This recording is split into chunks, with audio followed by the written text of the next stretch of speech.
Guys, I have a problem. I have purchased another pair of shoes. Yeah, it's your boy. It's your boy. What the hell was that? Yeah, I bought another pair of shoes.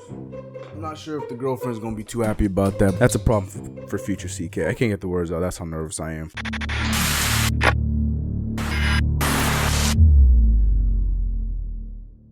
What's going on, CK Crew? It's your boy CK2K, or should I say CK10K? Hey! Shout out to all you guys, man, with all the subs and all the support, man. The congratulations, all those kinds of things, man. It means a lot. It really does mean a lot. I know it sounds so cliche. Everything I'm saying right now sounds so cliche, and I hate it. But when I tell you guys I'm so thankful, I really, really, really am. To communicate with you guys on all social medias, all platforms, everywhere, Twitter, Instagram, here, everywhere, Twitch, everywhere I'm at. You guys are there and we're communicating, talking Knicks, talking everything. It's just a lot of fun. It's the point where you guys trying to crack jokes, you guys try to troll me. Keyword was try. But for real though, appreciate you guys. We are doing a giveaway, so stay tuned for that. I'm just trying to get everything worked out, so stay tuned for that. I'm gonna let you guys know when we get all that figured out. Also, that's right, rocking the merch. Yes, CK Crew. Y'all be sending me your pictures and stuff. I need y'all to send me the pictures. I see the sales going through, but y'all don't be sending me the pictures when y'all get the stuff. Let me know. Let me see them. Link in the description as always if you guys want to pick up your stuff. We're working on new designs for the next season, so stay tuned for that. This video, now as you guys know, I did not really upload anything since last week's lottery, and that gave me a lot of time to think about everything that happened within the lottery. Also, we have a few other things I want to talk about. I also want to talk about some trade scenarios, some other things that could possibly happen, all kinds of fun stuff in today's video. It's more of a Knicks news update, or what was it? What did we call it last time? CK. I don't remember what we called it last time. So last Tuesday was the NBA draft lottery, and we found out who was getting. Nope, didn't find that out. We were finding out who was drafting where and where Zion Williamson was going to land, and he is landing in New Orleans to play with Anthony Davis. But at the same time, yes, as upsetting as it was, we still lucked out and finished in the top 3. We got the 3rd overall pick, and I've been saying it all week. I know it's played out, but at the same time, legit, we are a lot luckier than Phoenix and Cleveland fans are. They dropped down to 5 and 6, right? I think that's where Phoenix is. Phoenix 2 and 6? I can't remember. And we still managed to finish in the top 3. We got the 3rd overall pick. That is a blessing. That is something that we need to be proud of. RJ Barrett is most likely going to be the guy we get, and that is something I want to talk about because people are throwing around RJ Barrett's name so recklessly, and it's amazing to me. RJ Barrett is the truth. Don't get it twisted. I am a fan of Jarrett Culver. I'm a fan of, who else? DeAndre Hunter. I'm a huge fan of Cam Reddish. There's a lot of names in this draft. Darius Garland, I am a big fan. But I'm standing by my stance saying that Darius Garland is most likely the best point guard in this year's draft. The only time will tell for that. But coming into the year, you can find the receipts over on Sim, Nothing But Knicks. Subscribe to my guy. The beginning of last season, before we even drafted Kevin Knox, I was on record talking about I was the most excited for RJ Barrett. Now, mind you, that's not a real hot take because RJ Barrett coming into this damn draft class was the #1 overall guy. RJ Barrett is poised to become the face of college basketball and potentially the #1 pick. That was the guy that everyone was expecting to get picked #1, not Zion. Zion was sitting down like 3, 4, 5. It was RJ and it was Cam.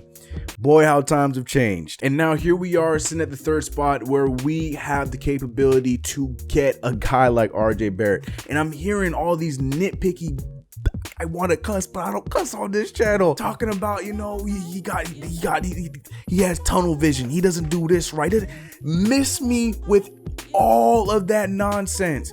I can go on and on about defending RJ Barrett. RJ Barrett had some great stats last year, and then you guys are going to point out to me, yeah, well, he needs to fix his free throws. Oh, he can't shoot. Stop nitpicking. I was so glad to see Tommy Beer.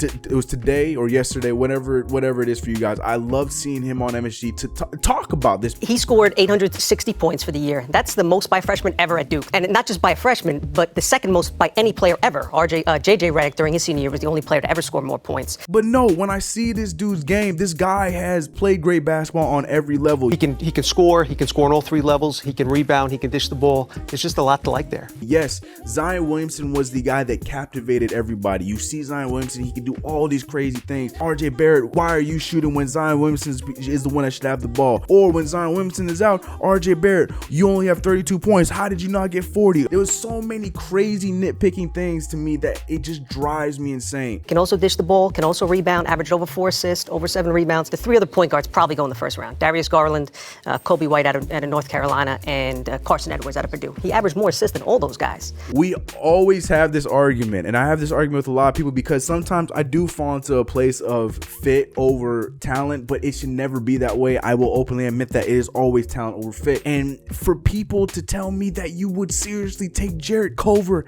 at number 3 and drop RJ Barrett to 4 blows my mind. It absolutely blows my mind. Another thing I'm seeing is people saying that he wouldn't pair up well with Kevin Durant.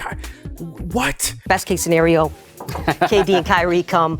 He can find ways to help the team without being a focal point. You know, he scored a lot in ISO, and Duke obviously, you know, he had a decently high usage rate, but it's not solely limited to scoring the ball. He can contribute in other ways. I mean, this is a long shot, but he could be a better facilitator than Kyrie Irving is right now. And to have him be off ball with Kyrie Irving, that could be something that would be fun to see. I get the mindset. Like, don't think I'm stupid. I understand why you guys are saying it, but to me, it is such a nitpicky and small thing for us to, I will take that gamble. I would gladly take that gamble. Mind you, yes, I would love the defensive side of Jarrett Culver to, you know, translate over to an RJ Barrett. Like, I'll give you that. Jarrett Culver has an overall game, but at the same time, RJ Barrett is better at that other part of the game. And RJ Barrett is not a slouch at the defensive end either. Let's not take that away from him either. No, he's not Jarrett Culver. No, he's not Cam Reddish at the defensive end, but he can play defense. There's a reason why RJ Barrett came in number 1 in his class before any college basketball was played. And there's also a reason why he did drop with Zion Williamson playing the way he is. Zion Williamson is transcendent talent. Won't take anything away from that. And then there's gonna be people saying, well, then why don't the Memphis Grizzlies take him at number 2 if he's so damn good? Because John Morant is another case of the same thing, a transcendent player at the point guard position. John Morant is John Morant is the dude with the best vision and has the ability to move the ball the best of anybody in this draft. The Memphis Grizzlies are at a place where last year they were looking to trade 2 of their hallmark players in Mike Conley and Marc Gasol. Marc Gasol did end up going, but Mike Conley didn't. And who's to say that they still don't try to move Mike Conley from anywhere between now and the next trade deadline? So what do? You have your big guy of the future in Jarrett Jackson, who plays the new age of basketball very well. But you need to get that point guard. And if you have the chance to get a John Morant, you get John Morant. It just makes sense. At the same time, if they go the RJ Barrett route, I think it works too. I just don't see them doing that. They even came out with reports saying that they're pretty heavy on going for John Morant, which makes sense. There's no ifs, ands, or buts on who goes 1, 2, 3. The order outside of Zion Williamson is different. RJ could go 2nd, Ja could go 3rd, vice versa. But the Knicks do such a good job of freaking me out. And just, we're talking about, they worked out and this is nothing again. I think he's gonna be a good player, but he has a lot of J.R. Smith tendencies. They're working out Kevin Porter Jr. They're working out Cam Reddish. Of course, they would work out Jarrett Culver, as I would hope they would. DeAndre Hunter, like those kind of guys. Yes, for sure. They even worked out John Morant, even though damn well they're probably not going to get him. But for sure, you want to double check on that. So the Knicks scare me with this. And, I know that we got a new front office and, and they've done great in the last few years. I'm going to stop going in on RJ Barrett, but I need to know once and for all from my CK crew, from my people that come and watch these videos, in the comments below, and whatever you're gonna say at the end of this video, let me know where you stand with RJ Barrett. Are you pro RJ Barrett, or do you really want to see us go get somebody else? But at this same time, I feel very confident in this one. RJ Barrett is going to be a guy that we are going to remember for a long time. This dude has all-star capabilities from the jump. We've only seen this so many times in the last few years in guys that from the very minute they stepped on the court, they were already one of those guys that are like, whoa, RJ might not be a for sure thing because there's all the rumors about us moving the pick. And the ultimate question comes down to, do we move the pick? Now, I don't have a significant answer because there are two answers. The one answer is, and probably the more obvious answer is, yes, we do. You do move the pick. No matter what we want to see, what we would like for the future to be when it comes to RJ Barrett, Mitchell Robinson, any of these guys, the easy answer is you move the pick because you want the best chances for your team to win a championship. It's that simple. Now, is that to say I want to move the pick? No, because I still believe that if you have an RJ Barrett that can be a long time Nick and somebody that's going to be great for us for a long period of time, I still believe with an RJ Barrett, a hopeful Kyrie Irving, and a hopeful Kevin Durant, with, you know, filling in the blanks with whatever we got to do in free agency and with the youth we already got, I still believe that team right there is enough to compete for that championship, believe it or not, without an Anthony Davis. All Anthony Davis does with that trade is for sure put us in contention for the championship, which is why there is that answer of, do you do this move? If it's there, they say they will do it, you got to do the move, because at the end of the day, the point of the game is to win championships, and we all Knicks fans, we want to be there again. We want to be at the top. And I know it hurts a lot of people because we've all fallen in love with Mitchell Robinson. A lot of people are falling in love with the fact that we can have RJ Barrett for a long-term kind of thing. But at the same time, we're getting a 25-year-old all-star in Anthony Davis. But again, for the record, for my personal heart feels, that is my brain feels. Those are my brain. That's my brain talking. It should be your brain talking too, knowing deep down that should be a movie we have to make. But my heart feels I don't want to do it because I want us to not only be good again, I want us to stay good and stay relevant. The NBA is going to be a lot more wide open. I mean, with the exception of the Warriors still being number one, that's still going to be a thing whether or not Kevin Durant stays or not. They still going to be up there, but it will be a lot more even. There's going to be a lot more, more pillars in the race for the NBA Finals, and it's going to be a lot more fun. But I do strongly believe that with an RJ Barrett, with a Kyrie Irving, with a Kevin Durant, and, fill in the blanks, with a Mitchell Robinson, Knox possibly playing the four, or maybe being, a guy off the bench, learning behind Kevin Durant until his time is ready and until his time comes. Trier, Dennis Smith, unless we have to trade him. I am still heavy on Frank Ntilikina, which we will get to in a second. I do believe that is a team that can still compete. But again, that is my heart. That is my want. What we should do is, we got to make that trade to make sure that we secure the spot to be a contender. I'm just repeating myself at this point. But please let me know where you guys are in the comments below. Do you want to make that trade? Do you think we should make that trade? Let me know in the comments below. I don't want to make. I like RJ Barrett. I want RJ Barrett to be a Knick. I want him to. Anyways, whatever. We gotta do what we gotta do. Before I get into the Frank thing, I gotta give a huge shout out to Mitchell Robinson. Mitchell Robinson was the 36th pick in this last NBA draft, and he got onto an all rookie team. He got some votes to be in the first team. Barrett only 3 votes, but still he got votes to the point where he could have made the team. People can argue that Bagley didn't do enough. People can say Ayton, blah, blah, blah, blah, blah. I'm okay with it. I do think he did enough to do all rookie first team. But at the same time, with the names in front of him, I have no objections. I think a lot of those guys did what they were supposed to do. I'm sorry. I'm actually very curious to see the votes for the all defensive teams. I want to see where he stands on that. I'm not sure if he's even going to make a first or second, but I really want to see where he stands, where he lands with the votes on the all defensive teams. I'm really curious for that. Even defensive player of the year. I think he's going to get a lot more votes than a lot of us will expect. I'm curious to see how those come around when we get those votes circulating around. But shout out to Mitchell Robinson, the blockness monster. It's only going to continue to get better unless we trade him away. God, let's move on. All right, for my Frank haters, this is the part where you click away, okay? Because yes, it is about to be a Frank love fest. It has been reported by Bondi that Frank Ntilikina is being shopped around and he wants to go to somewhere else because he wants to demand a trade. Okay, and then it was quickly beaten down by, first of all, I'm gonna give my homies at French Knicks Pod, you guys were on it from the jump, but Berman was the ultimate one that came and just laid it down like, nope.